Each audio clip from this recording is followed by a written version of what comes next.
Mr. Men on the farm. Mr. Silly was very excited. He had just bought a farm. He had always wanted to be a farmer, Farmer Silly. And on his farm he had some cows and sheep and pigs and a duck pond and chickens and an orchard and lots of fields. The only problem was that Mr. Silly had no idea how to be a farmer. Not a clue. He was so clueless that on his first day he fed cornflakes to the cows. Cornflakes! Have you ever heard of anything quite so daft? And there was more. He put the pig in the hen house, and it got stuck. He filled the duck pond with custard, and all the ducks flew away. He trained the farm cat to herd the sheep. A sheep cat! What nonsense! All the sheep escaped. And he trained the sheepdog to collect the eggs, which was possibly an even worse idea. Mr. Silly trying to plow his own field was definitely an even worse idea. Finally, he picked the apples in the orchard with a saw. By the end of his first week on the farm, everything had gone wrong. And because everything had gone wrong, there were no apples or sausages for little Miss Dotty's apple and sausage cake. There was no milk to go on Mr. Greedy's daily packet of cornflakes.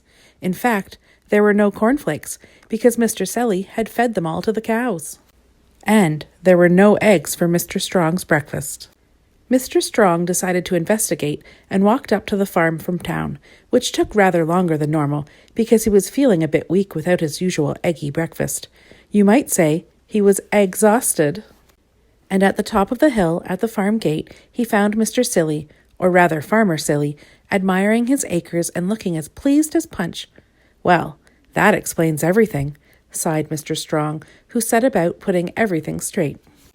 He began by collecting some eggs for his breakfast, a lot of eggs for a big Mr. Strong breakfast.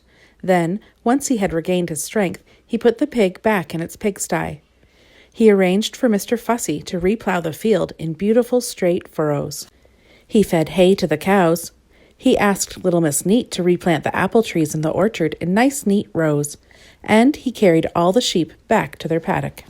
Then he organized for Mr. Greedy to empty the custard from the duck pond. Everything was just how it should be, until he heard a loud cry of "Out!" coming from the other side of the hedge. Mr. Strong peered round the hedge, and there was Mr. Silly, playing tennis with the pig.